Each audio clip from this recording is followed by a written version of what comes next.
यो चाहिँ कालो कुखुराको मासु है, यो कर कुखुरा भन्छ यो। अब जा भाइ आइज, ओट ओट। यो चाहिँ पकाएर ढिँडो खाने हो। कुकुरको भात त्यहाँ पाक्दैछ, यो चाहिँ ढिँडो खानलाई। अब यहाँ मेरो भान्जा तयार गर्दैछ अब यहाँ सब्जी बनाउनलाई हैन। सब्जी बनाउनलाई चाहिँ तेलमा पकाउनु पर्छ। ल ठिकै छ। अब ठक भान्जाले चाहिँ यहाँ लोकल कुखुराको ठक चाहिँ पकाउँदैछ। अर्ग्यानिक होइन भान्जा हो नि। यस्तो छ है साथीहरू। अनि यहाँबाट पल्लोपट्टि जाँदाखेरिमा चाहिँ यस्तो प्लान्टहरू पनि ठक्क गमलाहरू यस्तो छ। यहाँ चाहिँ खाता पता, यहाँ गिटार पनि छ हैन। स्ट्रिङ नै गयो कि गिटारको चाहिँ। अनि स्ट्रिङ गयो, लाइट निकाल्नु पर्छ। अनि यस्तो छ बसाइ। यहाँ भित्र चाहिँ टेन्टमा म सुत्ने हो हैन। टेन्टमा सुताई साथीहरू के कफी बनाएर म खोर्सानी ल्याउँछु फेरि।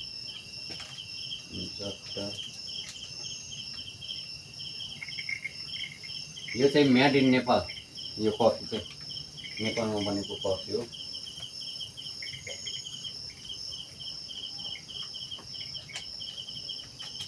ढिँडो लोकल कुखुराको। ल साथी हो, आजको दिनभरिको काम सकेर चाहिँ अब एक राउन्ड ठाउँ घुम्नु छ। अनि यो अचानक हो अनि चाहिँ सुरु गर्यो हामीले ढिँडो। कालो कुखुरा त मैले फर्स्ट टाइम खाँदैछु नि। फेरि कुखुरा कालो मासु हुँदो रहेछ। अनि यो चाहिँ मेरो फार्ममा आफै उत्पादन भएको हैन, अझै पनि छ। अब यो चाहिँ पुरा उत्पादन गर्नु पर्यो। एकदम बेस्ट हुँदो रहेछ। यहाँ मटर मसला के हाल्यो भने प्याज टमाटर मात्र होइन, केही मसला खर पनि ठिक बढी काम गर्ने छ।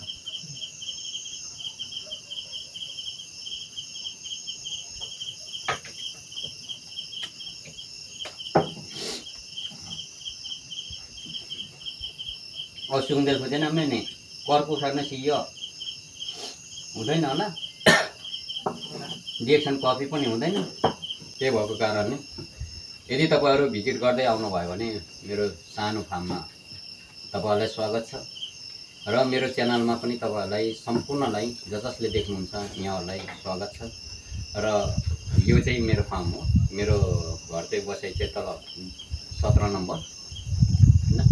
आज चाहिँ भान्जा र म 2-3 दिन भयो। मेडम चाहिँ तल घरमै छ त्यहाँ नानीहरुसँग। अनि त्यहाँ सानो यसो फ्रेस हाउस पनि छ हैन। म चाहिँ खासमा चाहिँ यहाँ चाहिँ मेरो यो सबै प्लानिङले चाहिँ यहाँ आएको हैन। खासमा चाहिँ अर्गानिक सब्जी आफैले उत्पादन गरेर यहाँ नजिकै पनि छ। अर्गानिक सब्जी खानको लागि चाहिँ आएको हैन। उत्पादन गरेर तल घरमा खाने चाहिँ भनेर चाहिँ आएको। तर गर्दै गर्दै जाँदाखेरिमा एउटा फार्मको सुरुवात भयो। तर म चाहिँ खासमा चाहिँ मेरो बिजनेस चाहिँ यो होइन। मेरो बिजनेस चाहिँ नेटवर्क मार्केटिङ डिएक्सन कम्पनी हो। र अब यहाँ राम्रो यदि अब समयले साथ दिइराखेकै छ र म डिएक्सनमा नै आबद्ध छु। त्यो भएको कारणले डिएक्सन नै कन्टिन्यू गर्नुपर्छ भन्ने मेरो सोचाइ पनि हो। अब बुढेसकाल पनि लाग्दै गयो, काम गर्न सकिँदैन। अनि त्यो भएको कारणले यहाँ चाहिँ एउटा होम स्टे जस्तो हो। यहाँ बेलुका हुने, यसो दिउँसो फुर्सदको समयमा पसिना बगाउने, उकालो ओह्रालो हिँड्ने हैन। अनि त्यो भएको कारणले खासमा मेरो बिजनेस चाहिँ यो होइन। मेरो बिजनेस चाहिँ डिएक्सन नै हो अन्तिममा गएर चाहिँ। अनि त्यो भएको कारणले राम्रो नराम्रो प्रतिक्रियाहरू तपाईले दिनु होला हैन। यसो कमेन्टमा छोड्नु होला।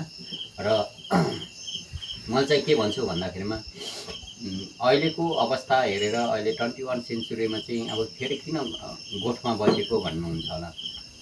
मान्छेको आफ्नो विचार हुन्छ।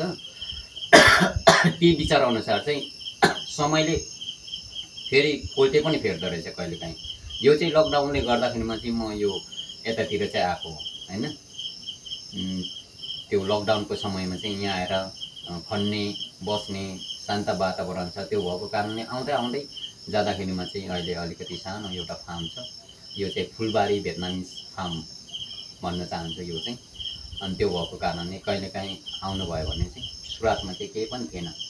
एउटा 2टा सुँगुर हालेको थिएँ, राँगो हालेको थिएँ। अनि तिनीहरूकै मलबाट चाहिँ उत्पादन गरेको सब्जी खान पाऊँ भन्ने हिसाबले चाहिँ म यहाँ आएको। अहिले चाहिँ अब ब्रोइलर पनि छ, सुँगुर पनि छ हैन। अनि लोकल कुखुरा चाहिँ धेरै नै छ। लोकल कुखुरा अहिले यो चण्डी पूर्णिमा चाहिँ हाम्रो चाकमा चाहिँ धेरै मैले बजारमा त्यहाँ डिलरलाई दिइनँ, यहीँ चाहिँ बेचेँ। अनि अझै पनि छ, 1-2 सय कुखुराहरू छ। अनि कहिलेकाहीँ यसो सम्झिनु भयो भने आउनु होला भन्न पनि चाहन्छु। अहिलेलाई चाहिँ ढिँडो सकिसक्यो, मासु पनि सक्यो, एकदम बेस्ट रहेछ भन्दै अहिलेलाई चाहिँ बिदा हुन चाहेँ। Good morning DXN.